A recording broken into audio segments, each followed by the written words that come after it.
There he goes again. Yeah, baby! My little buddy here is exceedingly excited because he just switched to Central Pacific Bank. It's epic! Without CPB, I wouldn't have a leg to stand on. All the places we can go. Hi guys, welcome back to Uncut Hawaii presented by Central Pacific Bank. I'm Kolby. And I'm Andrew. This is the podcast where we get to talk story with Hawaii's top entrepreneurs, creatives, and change makers. Today we're in Fork in Waimea. Shout out to Chef Alan. Thank you for letting us record in this beautiful space. And shout out to Hawaiian Airlines, our sponsor, for flying me over. Yeah, Uncut on the road. We're excited for this, because you know we're traveling to all the different islands and talking with the locals creators, there. Entrepreneurs, and change makers here. Yep. Yeah, it was a kind of a dream of ours because we were trying to coordinate with like certain people who might be on Oahu at a certain time, and you're like, you know what? Let's just go to them. And so hopefully we can continue to do it more. Wink, wink, Hawaiian Airlines. Season 5. It's so cool to just like being able to record out here because it's a sense of pride too, you know, like they come out and they're like, yo, we're in Waimea, we're stoked to be here, and like thank you for coming out. So it's cool. We hopefully we can go to more places and share more stories. Yeah, it's been really fun. Yeah. So today we have a really special guest, Mathieu Williams. He is an educator. He has been at Kealakehe Middle School for the last 11 years. He's won Teacher of the Year in 2019, and he recently got awarded 20 for the next 20 by Hawai'i Business Magazine. So super accomplished teacher and great guy. No, it's so cool to talk story with him and like hear his perspective on education and like what he's doing to kind of just like work with the next generation. And I think we were stoked about it too because he's doing this, a lot of it through media and tech and like storytelling and really like instilling the values behind all that into this next generation. Yeah. And So we hear about his whole journey. He was an educator.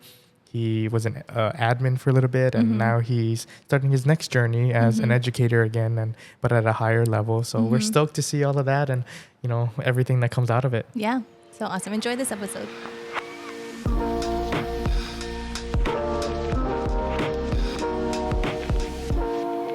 All right, Mathieu, welcome to Uncut. Thank you for being here. Yeah, thanks. Thank you for coming through. We're excited to talk story and share your story. Yeah, Absolutely. Super excited. But we're going to start with rapid fire questions, Big Island edition. Sweet. All right, where did you go to high school? Where did I go to high school? Fraser Valley Adventist Academy in Canada. Oh, Canada? okay. Oh, so that's a whole nother conversation we have to have. Yeah, Yep. okay. Went over the border Put a every note day. on that. Oh, interesting. Okay. Your most memorable teacher and why? Ooh. Well, I was born and raised on Kauai, so it'd probably have to be my mom because she homeschooled me for a lot of my years there. Taught me a lot. We had our good days, bad days, but still, she's my mom, so first teacher there. But then it'd probably be Professor Dickinson in college. He was my speech teacher. Didn't get a great grade, but I learned so much. Like, the grade didn't matter. And so much of, just preparation when public speaking or all that different kind of stuff, like how to calm your nerves. It's just like huge for me. So yeah, Professor Dickinson was a Shout out. teacher that mattered to me. All right, most underrated place to eat On this island. Underrated. That's a really good question. I don't know. I'm a Pine Trees Cafe person. Yeah. I don't know if it's underrated, but there's a lot on their menu, but if you just look at the menu on the ground, like that's maybe the underrated part. Yeah. Everyone wants to look up top, but it's like right there. The specials. Exactly. What do you get? What's your go-to order there? Fried poke bowl. Yeah. Or the Korean chicken. Oh, That's right. Korean chicken bowl. Yeah. They have that. Yeah. Or the fried poke, but then you can modify it to have somen salad. Oh. Without the rice, if you want a healthy option. Yeah. Yep. Yeah. Kind of healthy. Yeah, Yep, there you balances go. out. Yeah. Their mac salad is probably the best mac salad I've ever had. Yeah. They put the tuna in there. It's good. Yeah. Yeah. That's Good. a secret. Okay. Where do you take people when they visit the island? Ooh, that's another really good question. Greenwell Farms. That's like an underrated like coffee farm tour. Okay. I haven't been recently, but definitely before COVID, it was like a 30-minute farm for free. You get to like learn not just about coffee, but just like the whole like what that place meant, right, sick. to agriculture in Kona. Yep. And then afterwards, they have like 10 different types of coffees that you can just try. Nice. Right. So I really liked it, and everybody, every tour guide told it differently. So you can just learn so much. Every time I went, it was just like, oh, I didn't realize that about coffee. So that's probably like a That's place a good that I one. took. Oh, Yeah, that's yeah. a good one. Yeah. Yeah. Gotta check that out. Okay, what did you want to be when you grew up? Honestly, so growing up on Kauai, I would always wake up really early at like 5 in the morning, and I'd stand outside to see the garbage man, like come down go up our cul-de-sac and come down. And I think the coolest thing was like, for the longest time, I wanted to be a garbage truck driver. Like, I think like half the boys growing up. Yeah. Because it's like everybody loves trucks. You know, growing up and he'd like ride on the back of it. Yeah. You know, and then he'd like Jump throw a off. shotgun. Yeah. Like I'd be out there in my pajamas and just be like, and then he'd press the button and the garbage would go in, and I'd be like, oh, that's so cool, right? So honestly, that'd probably be my first career that I wanted. Nice. Yeah. That's a unique answer. Yeah. But yeah, there's a lot of Garbage. story behind there. Yeah. Garbage man. Yeah. Well, Oh. sorry you didn't become one. It's all right. It's all right. Still much respect for those people. So. Yeah. Yeah, for sure. Well, thank you for being here. Of course. Thank you. Congratulations on all of your awards and accolades and so many things going on. Big blessing. Yeah. I think it represents so many of the people who've supported me throughout the years, and I think all of us can speak to that type of success of having, you know, our cheerleaders and people just going all out for us. So super thankful. How early on in your, like, Kealakehe was your first teaching job? Yeah. Well, actually, I in between my sophomore and junior year, I took a year off, and I was a student missionary out in Ibai in the Marshall Islands. Oh, wow. Yeah, and so I was supposed to go to Argentina actually, and learn Spanish. That fell through, and so you know, you tell your friends, hey, I'm not coming back, and then you show up. So I was like, nah, I got to go somewhere. So then I was there that summer, and I was just talking to people, and they were just talking to me about the different opportunity to take a year off and like serve, and I was like, oh, sweet. So I walked into the student missions office, and they said, oh yeah, there's like a spot on Ibai. I was like, oh, where's that? And it's like a mile-long island, 20,000 people, and so like the road only goes in one way, and so I ended up taking that and taught there for 10 months. So I taught so civics. where is that? Yeah, so it's in the Marshall Islands. So like you would fly from Oahu and you'd go to Madro, and then you take another boat to Ibai. Wow. Yeah, and so it's Kwajalein Atoll, which is like the military base, but it's off of there. So how long were you there for? I was there for 10 months. Oh, okay, nice. Yeah, so from July to like May. Yeah. Yeah, what was that like? Oh, it was life changing. I Yeah. mean, I think I really grew up as a person, like, right? Like, so the luxury of just having water, right? Out of, you know, turning it on and drinking. We didn't have that at our apartment. So, like, we had to, like, bring back water, filtered water from the school. And that would be our drinking water, right? Like, simple things like, you know, air conditioning was hard to come by, or like internet. We didn't have internet at the house, so we'd have to have it at school. So we'd have to, you know, plan our calls, school, right? Yeah. Cell phones, you know, like I was supposed to show up here today, 1:30, right? Like you got to be there. If you're not, there's no way of texting someone and say, hey, I'm running late or whatever. Like, right. So just a lot of like the simplicity in life. It just made me like value it a lot more. And I just think just like that service mentality of just like helping others, and also just them showing me like what it means and like the responsibility of just like giving back to a community. So I guess, yeah, I think teaching, I never thought I'd be a teacher after that. But yeah, that was probably my first teaching so that was your first teaching experience. Yeah. And you were teaching English? No, I was teaching, it was an English school. I taught social studies, so 9th all the way up to 12th grade, civics. And then there was a teacher that left, so I actually got to teach 4th grade. So that was a interesting experience. But I love those 4th graders. You know, there's no answer that they can get wrong. You know, they're always raising their hands, right? Like, so that courage to just like, you know, put themselves out there. So I really appreciate teaching 4th graders. Yeah. Cool. So you had that experience, 10 months, and then finish out college. Yep. Graduate with a business degree, minor in web design. And then, you know, coming back after Christmas break, you know, 6 months to graduation, you're like, what am I going to do? You know, you pay all this money for school, and what's next? Exactly, right? How do I pay off everything now? Yeah, and then I realized, like, wait, what have I applied to? Like, you can't worry about anything, or, you know, if you don't actually put yourself out there. So I told myself, okay, 30 days, 30 jobs. So every day, you know, after classes, I would apply for a job. And so, like, you know, after day 12, you kind of start running out different Different jobs. opportunities, Yeah. right? But then my buddy was like, hey, have you ever heard of Teach for America? And I was like, no, I haven't. So I looked him up, and I was like, wow, this is cool. Like, they had a placement in Hawaii. So Teach for America, nice. nonprofit organization that basically takes primarily recently graduated college students and places them in underprivileged areas to be teachers. So they have, a bunch of regions across the country, and Hawaii was one of them. And so I was like, oh, here's my perfect opportunity to like come back home, because I was going to school in Washington. My parents, we had moved away in 2003, but I always knew I wanted to come back. But Hawaii's an economically hostile place. You can't just like move there, move back. So I was like, okay, here's my opportunity. What's 2 years? Because it's a 2-year commitment if you get in.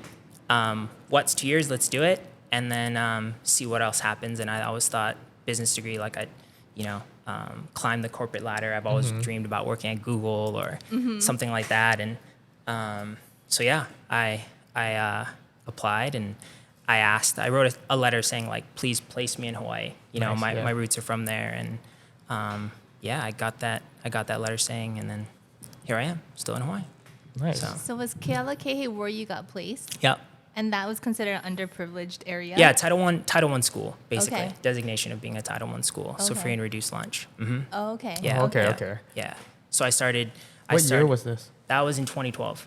Oh, okay. Nice. Yeah, 2012. So I started off as a special education teacher for 3 years. Followed my kids, 6th, 7th, 8th. It's Kealakehe Intermediate. It's a middle school.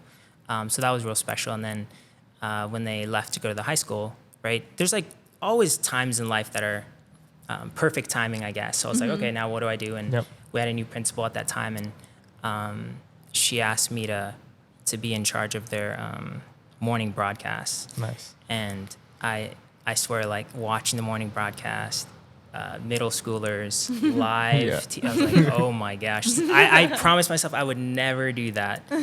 But when your principal is asking you to do something, I was like, okay, sure. And then that got me into a whole nother thing of just like storytelling and media. And we went away from live. It was just too risky for me, middle schoolers and live. So, right, like Jimmy Fallon, it's all recorded anyway. So there's never like breaking news in middle school. So I was like, hey, let's just do this right. Let's, plan it out a little better. Yeah. Exactly. So yeah, it became a new passion of mine, something that really built up at the school. So you weren't doing anything media before that? No. Oh, no. sick. Okay, Yeah. so like you kind of got this opportunity from this principal, and then you took it on and kind of went from there. Yeah, I found out, especially late in my life, I love building things. Yep. So I love bars being, I guess, real low, and then let's just go for it, right? And then I love doing it with students, and so yeah, we started off in just like, some of my former students will say like, they'll come back every year and be like, what, now we have this, now what, now there's this, right? So like, because there were some of like my OGs, just like some of our setup was kind of a little ghetto and all that, but hey, you like, gotta make do what you got. Exactly. And as you all both know so well, right, it's not about really the equipment, but it's about that story, right? It's about the process. And so I really found that media was that way of like really zoning in on that process. What does it mean to like work well with other people, right? How do you deal with deadlines, right? How do you deal with, when things don't go right? Pivoting, right? Having that pivot mindset. So I think there was a lot of special things that came from like the content of media and teaching that. So did you move then from special education to digital media because of the broadcast that you guys were doing? Yeah, so I did that. I taught like one or two classes in broadcast, and then I taught like this intro to tech. And so that was just more like basic technical skills, right? Like the Google Apps applications, and just like, what does it mean to be a digital citizen? This is in middle school? Yeah. Oh, wow. Yeah, it's crazy, right? Like, I don't know if you all had media. No. Exactly. No, exactly. Right? I guess my exposure to media too was coming back as a teacher. I was a marketing vice president for like our student association. Oh, nice. And so I had a small video team. And so little did I know, I guess that would prepare me, right? But I didn't like edit. Plan for it. Like, like the students would do that kind of stuff, right? Yeah. Like my friends would be editing all that kind of stuff. It was like the biggest team. Like I had like 22, 23 people. So like, Wow. yeah, Oh, wow. we were building like a coffee shop. So like helping with the the logo design of that, all the print productions, all that kind of stuff, right? So a lot of good opportunities, but that was like in college. Yeah. And then now these students are getting it like in 6th grade, Yeah. right? So it's just like times are changing. But Yeah. yeah, that was probably like my first exposure there to that. And so yeah, intro to tech and then media, and then kept on doing that. And then it's just like kept on growing and growing. Yeah. So That's so cool. So, and then you stayed with that digital media until, I mean, you're moving on to the high school this year, but then you had been in that lane yeah. since then. Yeah, Yeah. and I think there was like different phases even within media, right? So there was like the broadcast, right? Like communications, the news, bumpers, like everybody likes to see themselves on video, right? So tug of war, right? Like the kids would make recap videos on that, and so that would like boost up school spirit. And then shout out to another one of my mentors, Kevin Matsunaga. On Kauai. He had a very successful media program, CKTV, and I got in contact with him actually from one of our office workers, and she's like, "Oh, did you see that special on Hikino?" And it was on Kevin, and I said, "No, it was done by I forgot what's the program, but it was Leslie Wilcox, I think was." Oh yeah, the Talk Story. Yeah, there you Talk go. Story with Leslie Wilcox. Yeah, and I was like, no, and so I ended up watching. I was like, wow, this guy's like fire. Like, I got to meet this guy. So I'm someone who's Chiefest, real. right? Yep. Yep, There you yep. go. Yep. See, everyone knows Kevin. Yeah. So I just like a curious person, and I know, right? Like, to be great, you got to learn from the greats. And so he was just one of those guys that just was like doing good things for kids and being really successful. And so I reached out to him, and the fact that he was on Kauai, and he knew like his mom. Actually worked with my grandma back when they were at the hospital. So there was like all these small... Always. Yeah, always the connections. Yeah, and Kevin's just so selfless. And so he took me under his wing and like showed me like Hikino, showed me that like digital media community with like, it's just like a really tight community. And so that's how I got into like competitions and seeing his program and going over to Chiefest and seeing how he does things and learning the system. Because you went out to like STN and all that too, right? Yep. So that was a cool thing because they were like, oh, you should just come out. And I was like, okay, I can just check it out. But I was thinking to myself like, wait, if I'm going to go all the way, let's just take kids. Yeah. So this whatever. is still at the middle school level. Yeah. You're taking up these kids to like a national video journalism competition. Is it typical to take middle school, or is it mostly high school kids? There were some, like, so Chiefest would always compete. So I grew up in broadcast journalism too. I went to Moalo High School. Oh, okay. And so we did STN and broadcast and go. all that. And then I'm actually a part of Hikino as well. Okay. So very connected. And yeah, so Chiefest was one of like those schools and like back, like, still now, but like, it was like, whoa, they're like a middle school creating this They're like the stuff. powerhouse. Like you fear like Chiefest and Sea Rider, Moana Lua. Like, do you know Austin? Zavala, Yeah. Like all those guys. Yeah. And Luann. John Allen. Yep. John Allen There you from go. Sea Rider, Yeah. Yeah. That's like such a tight community. Like I would even say sometimes even a little tighter than like STEM. Like there's just like these media gurus that are just like going all out for kids and like their communities. And so it's pretty impressive. It is. Like what the kids are producing. I'm always like, whoa, who made that? How old is that person? Yeah. You know? It was So it was a good experience, and so I appreciated them just like just treating me like their own and just like giving me all that knowledge. So Sick. So you got this opportunity. Okay, let's go to STN. Where was it that year? that year was in Tennessee. Oh, Tennessee. Okay, so Yep. Tennessee. Yeah, so Wow. it used to be it used to be like Florida, LA, and then they started going to different places.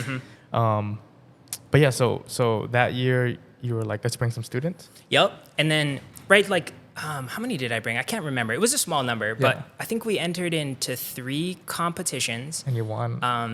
It was a surprise, and I took out my good friend who's a filmmaker, Leah Carey, and she was one of the chaperones. So it was she and I, and we'd hold practices after school to like prep as best as we can, right? And just like still keeping in contact with Kevin, watching the videos, seeing like what it's like, but. I think I'm a big sports guy, and so a lot of times, right, like I think the reason why we did so many practices, and I saw this from Kevin, is like you create those competitive environments right before going so that when they're actually in it, it's just easy, right? And they can just perform, win or lose. They're prepared. Yeah. They're prepared. And I was really, really proud of them for just like jumping in with it. And they're just like their commitment, because it takes a level of commitment and focus and dedication. And we got really close that year as a group, and there's nothing like travel that brings you close and reveals who you are. And Especially as a small group yep, like that. Yeah. exactly. And so when they announced our names, we were like, what? Crazy, you know, like we're just, yeah. There's some big ones too, right? Unreal. Like Spot Feature. Spot Feature, yep. That was with Aiden and Kulia.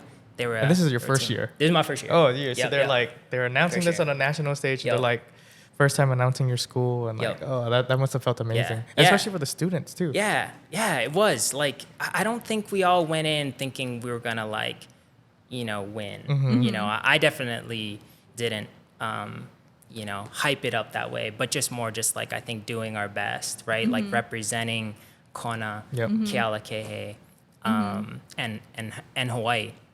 Because that's what, you know, Kevin had taught me and all those, you know, all the media teachers there. There's Yep. just like a strong, like, you know, we all designed like a logo, and then we all have our Hawaii shirts on the Shirts, yep. last, and then we all sit right together, yeah. right? So it's just like, it's SCN like a shirts are pride my thing. favorite. Yeah, exactly. Yeah, so it's just like a pride thing, and I think, but then cherry on the cake, just having our names announced, I think it really had a lot of boosted our morale and just like, well, we can do this, you know? And so it was fun. And I think just seeing the students too, like hearing the backstory, right? Like you see, you know, yeah, like you won, but like hearing them like panic, not being able to find a story, like, you know, them just being like, hey, we got to get it together. Let's do this, Seeing you the know? process. Exactly. So yeah. That's awesome. What year was that? That was 2017 maybe? Oh, nice. Okay. Yeah, 2017, 18. It's kind of a blur sometimes, but yeah, Yeah. I think so. Oh, that's so awesome. And then, so you've been going since? Yeah, so we went another year with Seattle, and then Then we COVID were happened. on our way. Yeah. We were on our way to DC. Yeah, DC. And I remember it, like we were coming back to the hotel, and COVID was all around us. I'd already canceled like the New York trip at the airport, and then there was like an alert on our phones, and they said that the competition was canceled. Yep. So the kids just like. So you guys went all the way there Yeah. and then didn't get to compete. Oh, My shucks. sister was on that trip. Oh, really? Yeah, so she went from Moalua to DC. Oh, okay. And so my parents were all worried too, like, oh, should you go? You know, it's a crazy Yeah. time. Yeah. And yeah, they went and then canceled. But I know. they made a whole trip out of it. So, Yeah. But yeah, I mean, yeah, no, SCN trips were my favorite. Yeah. They So. just- What a cool experience for the kids, especially middle school. I know, right? And just Yeah. to have like that pride, like you were saying, but also Yeah. like having them find a thing that they're good at Yeah. Yeah. and Yeah. can And then being- keep growing at yeah. working at. At that young age. Yeah. Yeah. I mean, what were your like big takeaways from going? So yeah, I mean, I started in high school. Yeah. So, you know, just like from going, the competitions were so cool because like, yes, going up as a big group from Hawaii and then just like that sense of pride. And then also seeing everyone from around the nation just competing, and Yeah. it's like we're all in the same space. We're listening to the same things, and Yeah. that's pretty much like the first exposure to like, you know, convention type Mm-hmm. where like you're competing with other things. I mean, competing with other students and whatnot. So Yeah. it was crazy, and just like being outside of your comfort zone, because Yeah. you know you're creating here in Hawaii and everything like that. Yeah. But once you go out to a place like that and you have to find a story, Yeah. and you have to do it in like 24 hours, Right. Those unknown variables. Yeah. Like you don't know what they're Yeah. gonna throw Yeah. at you. Yeah, you don't even right? know the theme and all that, so it's Yeah. fun. And like, yeah, like you said, like it's a big bonding trip for like everyone that went on the trip too as well. Yeah. And then yeah, I think that's why I think especially Hawaii, like we all come together, we Yep. sit together, matching shirts. I feel it, like Yeah. it's taking me back. Aw. Yeah. It's cool. Yeah. Did they start that back up again? I know that like John Island guys were doing Yeah, one so they in did the Shoot Hawaii. Summit. Oh, Shoot Summit, yeah. Yep. So that was like kind of like the Hawaii version of STN. Yep. I don't know if they're Yeah, back so up. they were in Long Beach Oh, this sick. past year. I think they got one more year. I think they did like this 3-year commitment to Long Beach, and then but yeah, it started up again. So cool. yeah, we'll see when I transition to the high school this upcoming year. I actually have some of the students that were in that canceled DC Oh, trip. cool. Oh, nice. They're high school Yeah, now. so we're all talking about like, oh, Mr. Williams, you're gonna do it. We gotta run it back. I was like, yeah, we gotta have some revenge on that year. So you know, we'll got see. robbed. Yeah, yeah. So that was 2016, 2017 when you Yeah. guys went up and won. Yep. Did you do it again that year after, or? So then, yeah, we went to Seattle. Oh, yeah, Seattle. Yeah, Yep. didn't win first place, but we got honorable mention or third, I think, in PSA. Oh, sick. Yeah. So you know, and I think it was a good. I think it was a humbling moment for the students, right? Because you ride this thing about just like Yeah. winning, right? And then, not to say they didn't prepare, but you just never know, right? Yeah. Like winning is never guaranteed, It's life. right? Yeah, Yep. exactly. And so, but I think I'm still proud of how they did, and placed or not, I think it was just like good memories, and that a majority of those students actually just graduated from Kealakehe. So we just had a mini reunion at the bowling alley. And so another one of our chaperones, big supporter of mine, Del Yokoyama, she was also there, and we were just like going through like those memories, right? So, And those are the yeah. memories that just like you have forever. So yeah, I think those are stuff I want to forget. What were some of the things like that you learned about yourself in like the experience of like, teaching the kids? And, Yeah, I think learning's mutual. I think, right, when you think about that word teaching, it's like I got something to give to you and you don't have anything to give back to me. But I think what I've learned is it's really all about learning with students, right? And the moments I can create to learn with them is really what makes teaching, I think, special and like the art of it. And I think it's really fueled like my curiosity and why I've been so engaged within the profession. It's definitely a hard profession, but one that I think keeps me always just like on my toes, like figuring out how to change things up for the students. Because times are different than when we were going to school, right? And especially like not necessarily like relationships are so important. So that's always going to be like, I think, stand the test of time. But the way you do that and how you connect with them is so important. And so just being really close and just learning with them, I think, is something that's really important. What else? I think also another big thing is like making sure we don't define them by what they might have done, days before. Because I know I wouldn't want that. You all wouldn't write that. So like no matter the day, like just it's a reset every day, right? And so I really always try to encourage the students, right? Like you bring your best, I bring my best, and together our best is enough, right? Because there's gonna be days when we're not feeling it, right? But if everybody just brings their best, like we'll be fine, right? Yeah. And so I think those are some of the key takeaways of that I've taken away and just like building like that positive classroom culture and just like within teaching. Awesome. That's such Yeah. good advice, even for people who aren't teachers. If you're a parent or a leader or a Anyone friend, in a space that like is working with kids or like in that position to any kind of like collaboration kind of thing. Yeah. That's so good. Yeah. Tell me about your reaction to when you got awarded the Teacher of the Year in 2019. Yeah. Was that a surprise? Yeah, there's a picture that floats around the internet when students look my name up, and it's like this, like surprise Like a look, reaction? right? Yeah, yeah. So definitely, it was a surprise. I mean, I think just to be named like District Teacher of the Year was a huge honor. I wasn't actually gonna go through with like there's like an application like when you're like nominated. My principal wanted to do it, but 11th hour, as I do so many things 11th hour, procrastinate. I was just like, you know what, like this award is for everybody who's helped me, right? So like, let's do it for them kind of thing. And to have my family and good friends there, my pillars that have helped me, and then to have my name announced. My friends they'll tell you if they were here, like they had a feeling it was gonna be me because they read off all the teachers, like what they've done. But as they were listening to mine, like not everything was listed. And so they were thinking, oh yeah, he's got it. Cause like they're gonna talk about it, Yeah. later when they exactly. after they announce. Yeah. And I never thought of it in that way, but I just wanted to get off that stage because you're sitting up there. I'm just like, okay, this is nice. Like thankful for everybody coming out. We had a good lunch before this. Like let's just go home.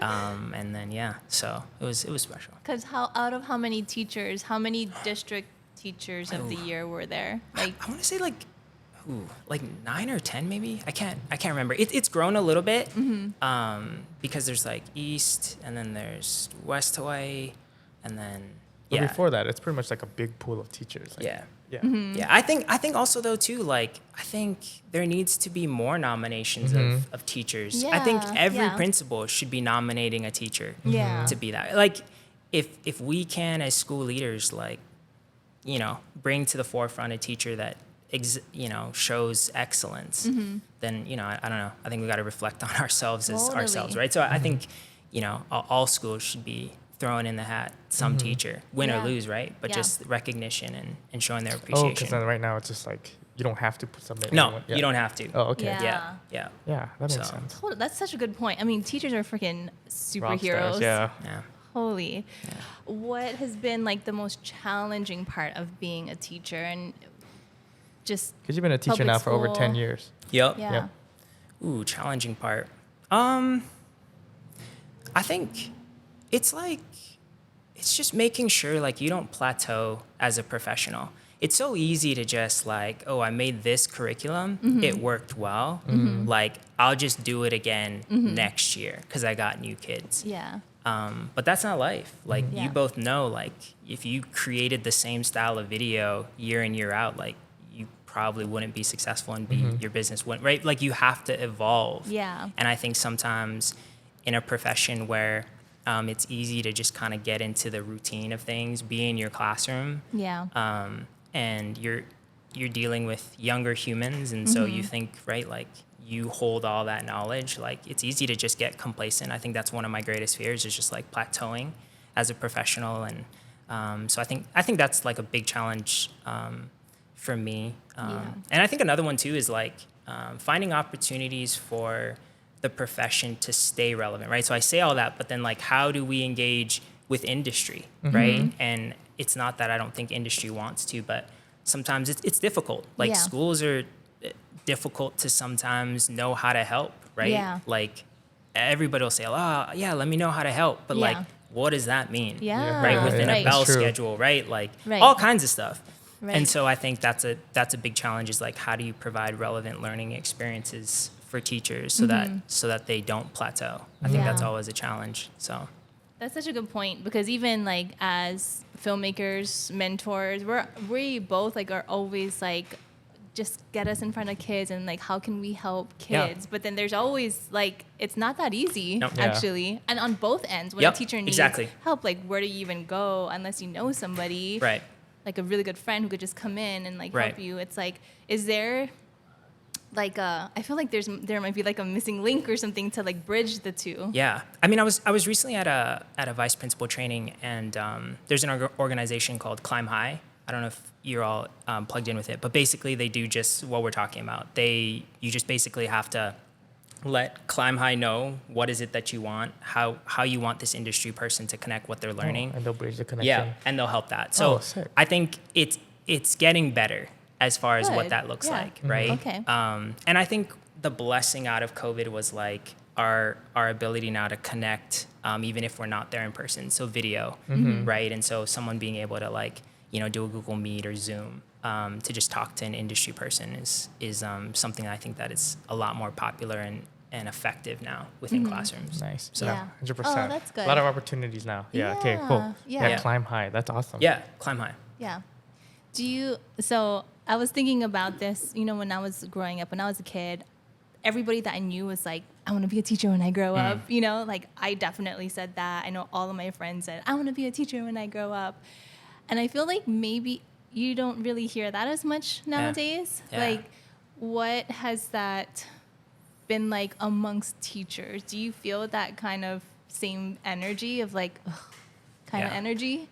Yeah, I do. And I think, right, like the national narrative, it's a tough profession right now for a variety of relevant and legitimate reasons.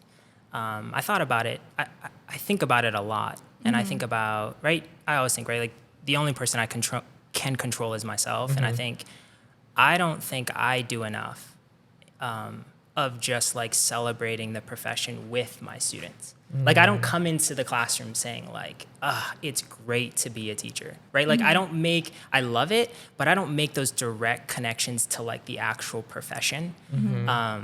And I think that's another way I think that we can to like, just like genuinely and everyday moments, like celebrate what we do as teachers and the blessing and honor it is to like teach like the future generations. And I think that's like a simple way of helping to grow the profession, is just making sure that we're talking about it with kids, not necessarily amongst teachers, but like with our students. With the next generation. Yeah, like why am I here, right? Yeah. Yeah. And then if you're not able to do that, then I don't know, maybe maybe it's your time to go out into the horizon, I guess. But Yeah. I would hope that every teacher, right, is there because they have some sort of joy and they can bring that to their students, right? 'Cause, yeah. I mean, it's hard though, right? Because it's like, yes, I think of teaching as like such a noble profession, but then I'm like, well, there are teachers like you, but then there are also like the sad truth of like the economic like hardship of teaching and living in Hawaii. Absolutely. And I'm like, ooh, that's tough, you know? Like you might love it and just meant to do it, but then how do you survive and live in like Hawaii? sustain it. Yeah, and I think, I mean, you know, shout out to HSTA for organizing our new contract, and I think there's a little bit more money in Nice. it. I'm happy to hear that. Yep. That's awesome. So Yay. that's good. And at the same time too, right? Like I think there's other ways I think that we can invest in the profession beyond just like, you know, money. I think just like our professional development, you know. I was thinking too, like, why couldn't teachers get like free TSA pre-check or free parking? Little You know, things. just like Yeah, those yeah. little like things. perks, right? That other jobs have. Right, Those exactly. benefits, Yeah, yeah. like those benefits, right? And I think sometimes we got to think creatively beyond just like, well, that is important for sure. And I think it's easy for me, you know, being a single bachelor guy, just, you know, living life. Yeah. But yeah, when you do have a family, you got, you know, house payments, you got to think about kids going to college. Like, yeah, that's a reality. And, but yeah, so we'll see what happens. I'm glad though that our contract got updated. So we'll see. Hopefully more people join the profession. That's awesome. Yeah. So I'm a part of Hikino now, so I'm on like the mentorship side now, Oh, cool. which is crazy. And like we were just talking too about like how they're doing like these workshops for like the education system, right? Like for the DOE, they've been working with the DOE to figure out how to like bring more teachers into these workshops and teach media, because I think, you know, the whole thing about Hikino and like the stories and journalism and all that is like these values for the kids like are not just to learn media or tech, right? Totally. It's like it shows in like life. Yeah. Like they can use it all the time in life and whatnot. So it's like to be able to teach these things to the students in the next generation, it's so important. And so like for them, they're trying to like provide more of these resources for the teachers and all that. And I think the one thing I was telling Kolby before this too, I was like, it's so cool because the program, it's not made for media teachers. It's made for anyone that wants to tell a story. Which is amazing. And so like, I mean, I think like, you know, what you're doing with the kids and like teaching them media and storytelling is a big one.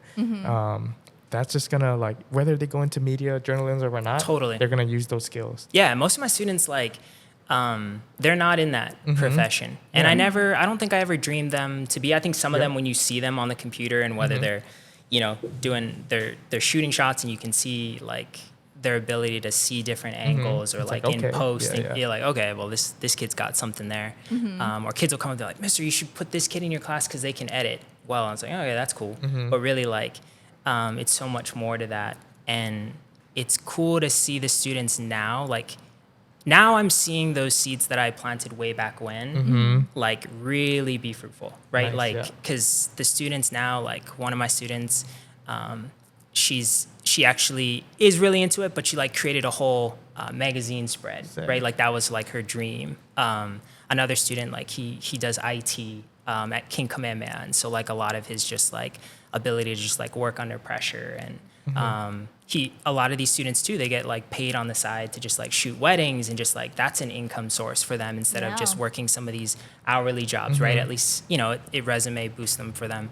So yeah, there's so much more to it that I think that I've been really blessed to see get like cultivated. And sometimes it's like a surprise, like, oh wow, I didn't realize like 2 years later, like it would turn into that. But that's what it is. But it's like the whole thing of teaching. Yeah. Well, there's something that happens when you give a kid or anybody freedom to tell a story that matters to them. Then it makes you question things like, as a creator, like what matters to me? Right. Like what do I want to spend my semester doing, or like whatever amount of time like doing, and then the research that goes into it, like the connections that they have to make because of it. It's like not even like Andrew said, it's not even about the video. It's like it's about discovering something about themselves that then they can like, create and share. It's like making a video is just like a vessel to share that story. At the end of the day, it's what's the story.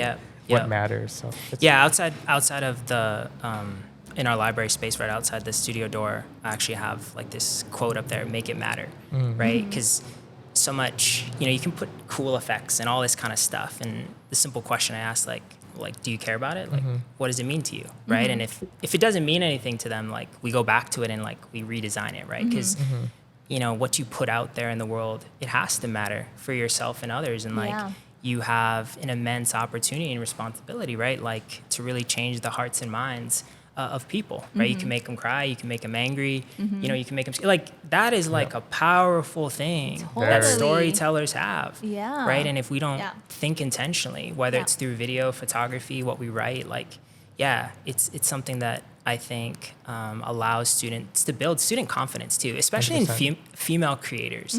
I think when you look at like media and Instagram and see how like how much likes matter, especially, right? Like, but for them to be able to create in a different way, and it's like, I did this, right? Because this is what I feel, this is what truly matters to me, I think is real special. That's so awesome. I know we're a little bit biased with it because this is what we do, but then, I mean, think about any other well, not all, but most subjects that you have to learn in high school. It's like the relevance. It's like, what's the relevance here? Yeah. When am I going to use this again? Yeah. But that, like, creating a story, whether it be like a video or like writing or however, like what you said, it's like you really have to look within, and then you really have to, do a lot of other different kinds of things to make it happen. And that's so relevant. Yeah. Super relevant. I'm curious. I mean, you're doing a bunch of showings with Hometown Legends. Like, was there like a surprise for you that's come out of that? Like, on that same topic of like storytelling and like, now that people have seen the film and. We've learned, I'm learning a lot, like so much. And I think when we initially went into it, it was like for a certain audience, like more like for this age, like our audience, like our age audience. But one surprising thing is like, it's having such an effect on the younger generation, like so many kids coming to it and then being curious about it. Even just my daughter, she got really curious about Lauhala and did her whole school project on Lauhala weaving, and she had Auntie Shirley that she could go and like ask questions. And I mean, that's the thing that matters. It's like they're the ones who's gonna like change the landscape of Hawaii, going forward. So getting it into now, like changing the focus to like, how do we get it into like the education system? And having these kupuna stories like influence these kids. And that's how you perpetuate culture. Yeah, exactly. Right? Like the mo'olelo and like those values, right? And it's still there, but maybe you've captured it in a different way and it's packaged in a different way that appeals to them, right? And I think that's real powerful. I mean, it's not a new thing. There's tons of videos and stuff, kupuna stories out there. And there's like so many archive videos of it. It's not a new thing, but the way that Hometown Legends was able to package it to like be like appealing to a younger generation, it looks like a movie, So I think then it like makes them stop and think and see these people as, whoa, they're legends, Like I need to sit with them and learn from them while I can. Cool. Really cool. I'm excited. I gotta come out and see it sometime. Yeah. Looking forward to it. Okay, you also recently had a 20 for the next 20 honor through Hawai'i Business Magazine. Yeah. That's huge. So congratulations on that. Thank you. Yeah, they say they like to feature, right? It's a lot of business people. And then they like to do like education or like nonprofit organizations or community change makers. And so when I got that email and that nomination, I was real honored. I think the most special part of it was leading up to it. I thought, here's another award. Like, man, my face is gonna be in something again. I like to be honest, I like to fly under the radar. Like, I just like to just put my head down and just like be in collaboration with others and just like, make cool things, do good things for others and all that kind of stuff with people. So here's another thing that just kind of like Matheiu. I was like, okay. But so at the time I was just like trying to play it off right, and then I think the coolest part was like my parents happened to be in town at that same time as like the reception. And I think anytime I can, share it with mom and dad, I think is real special. And so they were able to be at the ceremony with me. And then I think the second coolest part was just meeting the rest of the cohort, right? And so there's like a special bond. Like I didn't know anybody. Like you read their profiles and all that kind of stuff, which is cool. But what's I think even cooler is like 20 for the next 20. Like these are my people. We're like a family, right? And so, we started a group like chat over LinkedIn, and I think cool. yeah, there's some of them that just like want to stay connected, and I hope like we can like do that and figure out like what life looks like for us in the next 20 years and what we can do for our community. So I think that was real special, that I wasn't expecting like that community aspect of being with those other highly successful individuals. Does it change the way you think at all? Like when you're saying 20 for the next 20, 20 years, 2 decades I from know. now, does it change the way that you think about teaching or? Yeah. Yeah. I mean, I think back to like my original point of just like this idea of just always making sure that we stay in tune with what's going on in the world, and we can't get complacent. So I think it's a lot of like curiosity. I'm glad that these other 19 individuals, I have to stay plugged into like what's happening. I think it keeps me accountable to just making sure that I stay grounded in place, right? In people, making sure that I'm constantly like reflecting and working to be the best version of myself. I think it's easy to, when you get some of these accolades and stuff like that, both of you I think can understand this, like it's easy to just think like, okay, that's it. But really like, you gotta keep going. Yeah. What's next? What's next? And so I think it was a good reminder for me. And then making sure that I just constantly like reinvent what I do, how I do it with others, making sure I'm showing up in the best ways for people. So yeah. Nice. That's so awesome. I have a question that might be a little bit like a touchy subject, but I'm curious. I'm going to take the opportunity to ask you. So in Hawaii, and Andrew and I were talking about this earlier, it's very much like, oh, what school did you go to? Like that's the first thing that people usually ask when you meet somebody. And you what learn a school did lot. you You learn go a to? lot about a person depending on their answer. Yeah. Public Just- school, private school, what Yeah. school, what district, and Yeah, we both went to public school. And I didn't really know, outside of like Kamehameha schools, I didn't really know anybody who went to like a HPA or like a Punahou or Iolani. But like now I feel like everybody sends their kids to private school. And even people who move here, they're like, what's this deal with like Hawaii sending their kids to private schools? Like on the mainland, it's not like, on the continent, it's not like that. Like there are different school districts that you can get into or whatnot. But like, what's your feeling of like the trend, or is there a trend for more kids going to private schools? Yeah, I don't actually know the data on that. So full transparency, I'm a private school kid. And I think that surprises a lot of people just because I'm of my work in public school. But if I were to have kids, I would send them definitely to public school. Yeah. I'm thankful for the privilege I have had of being in private school. But man, public school, it builds your character. You know? Yeah, 100%. Yeah. No, we feel know? it. Yeah. And Totally, I think it helps you stay grounded in place in like your community. Not to say private school can't, right? But it's different, right? And I think every parent has to answer that question, right? But then I think with privilege, right, like making sure you own that privilege, and then what does that look like for others? And I think that's really important, because I think,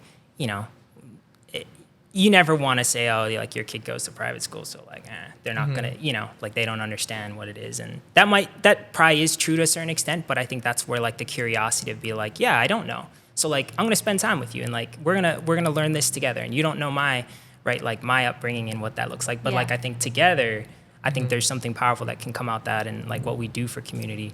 I do think like the landscape of what education looks like is changing. I think, there has been drops in enrollment in public schools, and I think a lot of families choose like HTA is a popular option, so online school, still through the DOE. There's homeschooling, right? That I probably think, blew up during Yeah. COVID. Yeah. And then I know families who did it during COVID and then just continued with it. Yeah, absolutely. And I think too, right? Like I think I think families need to choose what's best for their kids and what works for them. And I also think it's an opportunity for public education to just like reflect and be like, how do we need to evolve? Like, what does this all mean, right? Like, what does this all mean for us? Like, and how do we make sure that we're relevant and really personalizing education? I think when you think about homeschool, which I did experience, right? It's really personalized. It allows you. My dad traveled a lot, so it allowed us to go with him and not have to worry about attendance issues, and we could get all our work done. And I could be at the beach and still get all my work done and have cool experiences and all those different kinds of things. And so I think there's definitely ways within public education, even if you're not homeschooled, that you can just like making sure that we personalize the learning and making sure that we have those relevant experiences for kids, on campus and different things like that. So yeah, it's changing. But I don't know like what the data says about, whether they're going to private and all that stuff. Yeah. So.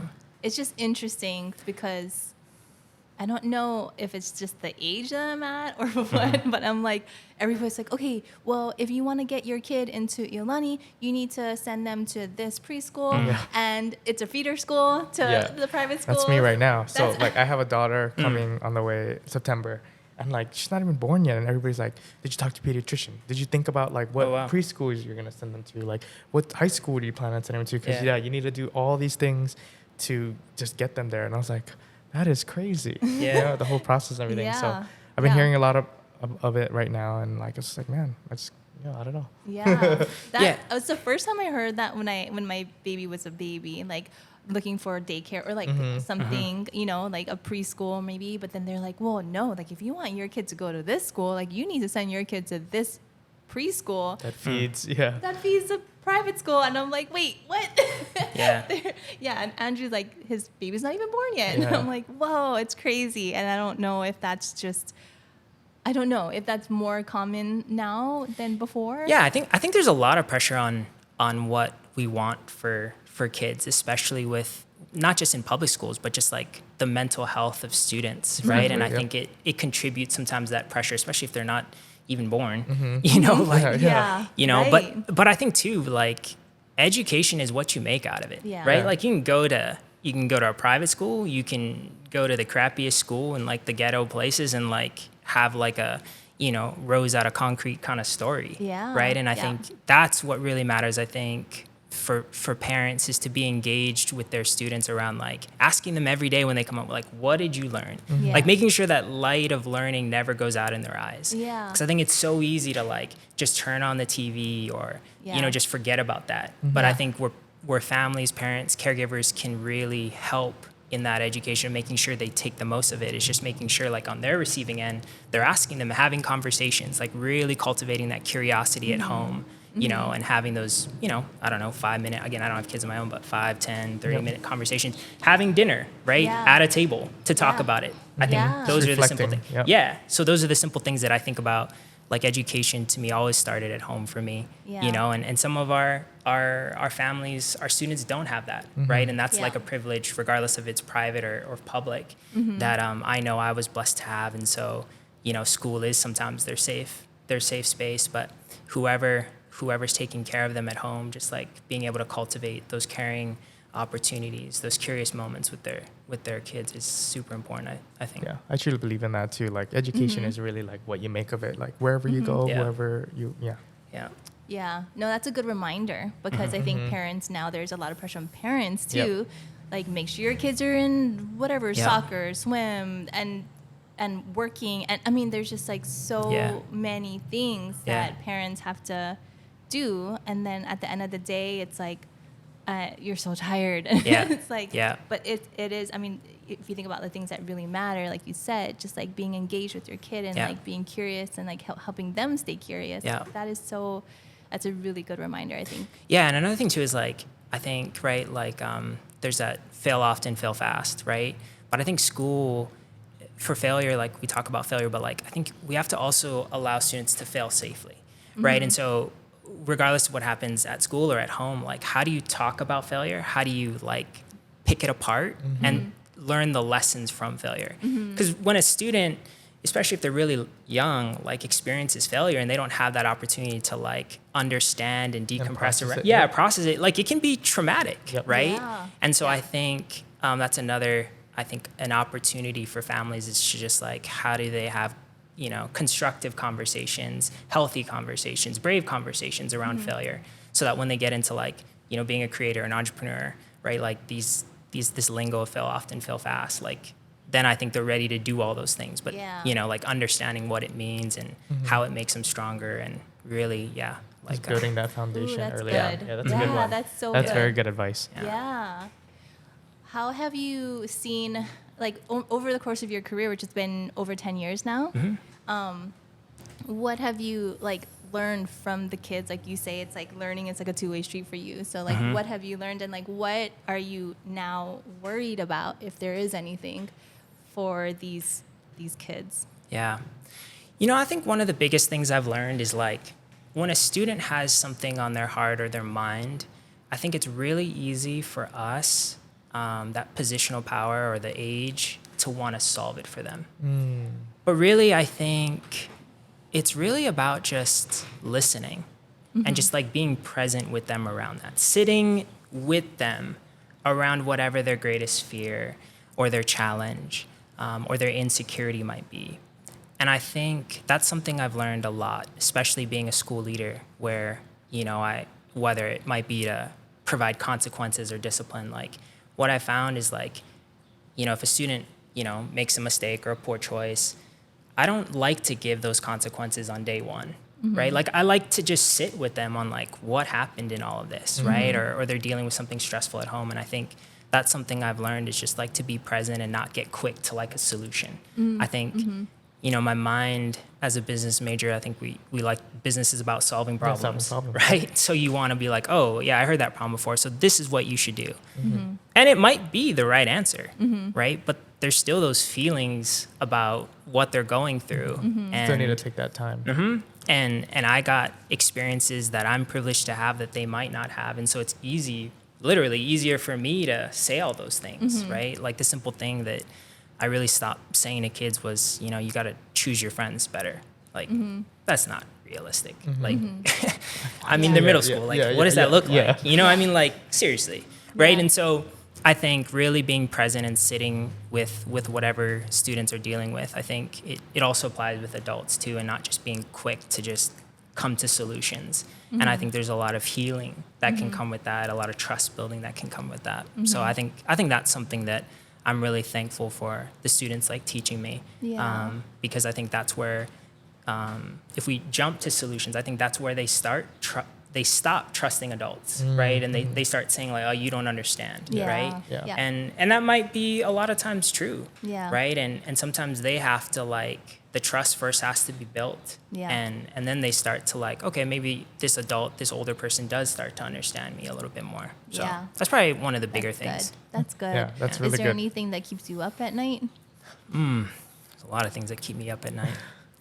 I just think, to my earlier thing about how, you know, I stopped saying to kids like, choose your friends better. Like, I don't know sometimes how to help these students with all sometimes this peer pressure. Like it's pretty tough, and it's easy for me to say like, you know, don't vape anymore, you know, or, you know, don't be a bully on social media, but there's so much more to unpacking where that comes from, you know, and I think as schools, as community, like, we really have to start coming together a lot more to really figure out some sustainable, some real solutions, some genuine solutions for these students, because they're hurting inside, right? And sometimes, right, like typical thing of like vaping, like their parents might do it, right? And they see it at home. And so to just say like, don't do it, like, come on, like that's not really helping a kid, right? And so like figuring out how we can create and flip the narrative and create more safe, brave, and healthy spaces for these students to like be vulnerable with who they are, and wrestle with that in like a safe space and not worry about consequences. And so I think figuring out how we do that is something that is really on my mind a lot.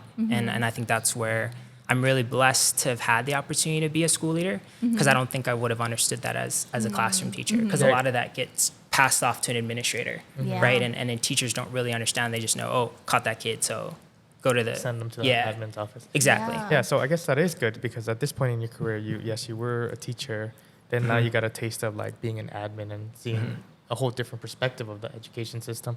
So yeah, I mean that's Yeah.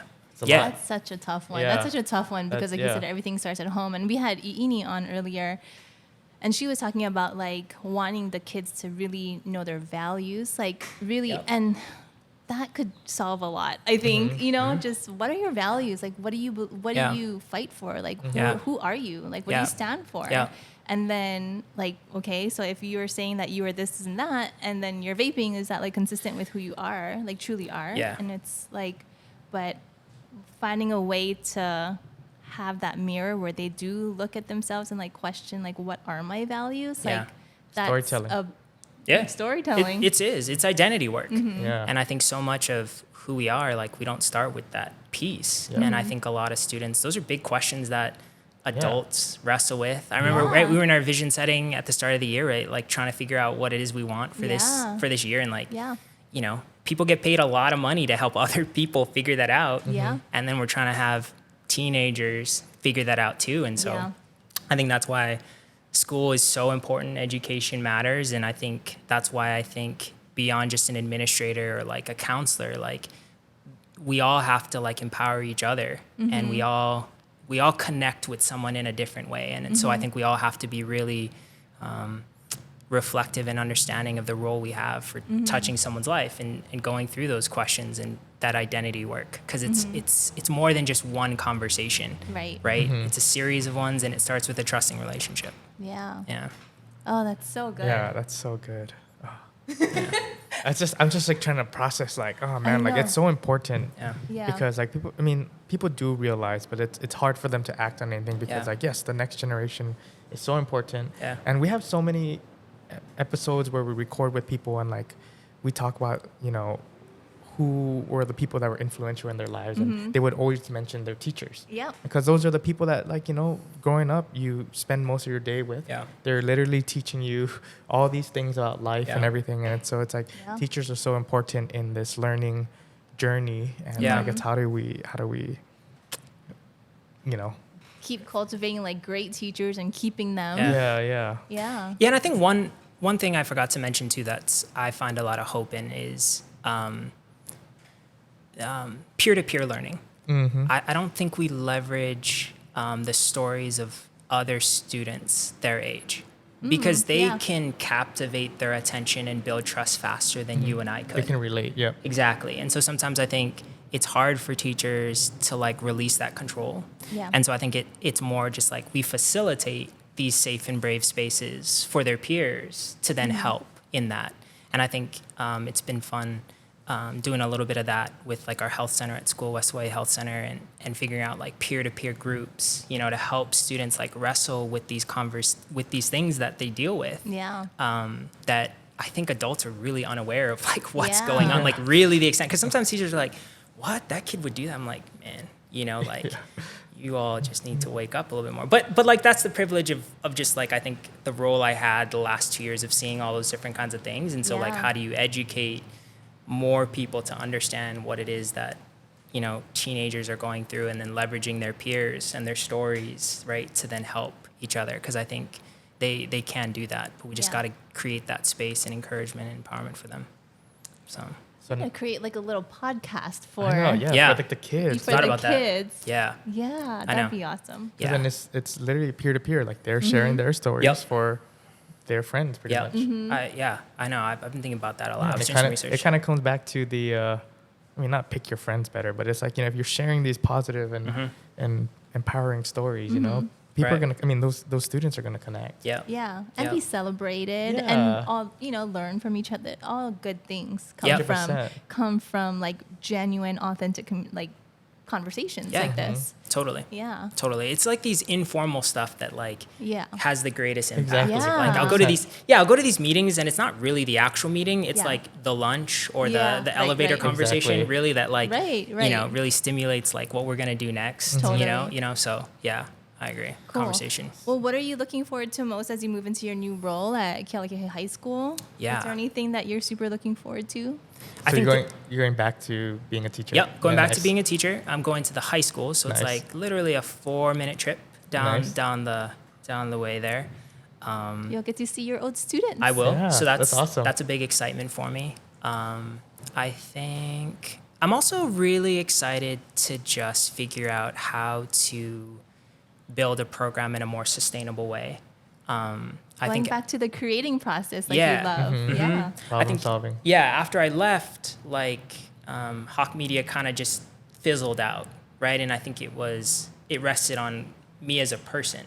Mm-hmm. And so how do you build programs and systems, right, that maybe rely less on people? That last. Mm-hmm. Yeah, Yep. that last. And I think thinking K-12, I think we talked about it earlier, but like the profession, there isn't a big influx of teachers. Mm-hmm. And so we can still try to like get more teachers, or we can look at the problem differently and how do we like increase capacity in a more creative way. Mm-hmm. And I think it's a lot of sharing resources. So like how can I help the middle school or the elementary with their program, and how can, right, there's 1,400 kids at the high school, there's 700 at the middle school, like why aren't we leveraging student voice and agency to help with that? Yeah. Right. And so like I'm looking forward to like activating that piece and Nice. like scaling it through students, I think, and thinking of capacity differently. So it's more K-12 because, you know, a strong media program at the high school is great, but having it feed right Yeah. middle school and elementary, Yeah. you know, I think is even better. It's like Yeah. the dream, right? So Yeah.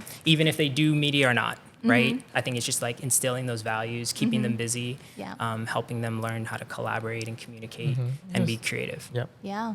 I mean, those ideas and things, it takes time. So if you like plant a seed back in Yeah. elementary school Yeah. and water it during middle school, like imagine what you get in Yeah. high Yeah. school. In high school. Yeah, Yeah. yeah, and I'm also excited too about. I'll probably talk to you all later on, and I'm sure you'll get emails from me. But like tapping a lot more into like industry. I think in middle 100%, school they explore, and I think in high school they're really like picking that path, right? Like really experiencing it, and so that's going to be new for me. Yeah. I think I was always impressed with what my middle schoolers were able to do.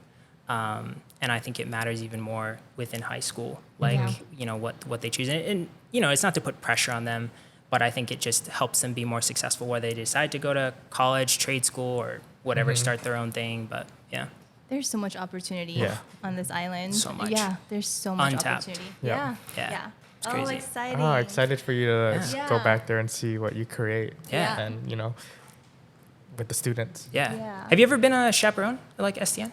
I have not. Oh, you gotta I know, jump yeah. back in. Yeah, and yeah, I know. Do all of that. They've Nice. asked me. I was like, Oh yeah. Oh, okay. But yeah, no, that'd be so much fun. Yeah. Yeah. Bring That's your little baby. Bring it back. That's cool though. Like I think your story of like jumping back and being a mentor at Hikino, I think yeah. that's exactly it. He's right? the first one that was a student, right? Yep. So I was on the inaugural show back in 2011, Cool. and then just this year, 12 years later, I'm a mentor now. See? So first Yeah. student out of the program. Yeah, that's the answer right there, right? Yeah. Like making sure that we truly give experiences to kids that matter, that you know impact them, and they'll come around, just like Andrew. Yeah. Give no, back. I mean, it shaped him. He was already on this path in high school. Same. Yeah. Like reaching out to people and like asking, oh, can I like assist I like you or Facebook help? messaged her and I was like, hey, can I please film a wedding with you? oh, sweet. Yeah. So that's how we got Oh, connected. okay. Cool. Yeah. And that was all through, you know, all these skills that I learned Yeah. within the media program. Yeah. You know, and like reaching out, connecting with people. Yeah. Being able to share stories and whatnot. Right. So like, you know, I really value that, and I'm really stoked on like what you're doing for, you know, the students and the next generation. So Appreciate. Thank you. appreciate thank you. you. Yeah. And all the Yeah. teachers out there. Yes. Heroes, superheroes. Yes, we appreciate Absolutely. you. All right. Well, thank you again.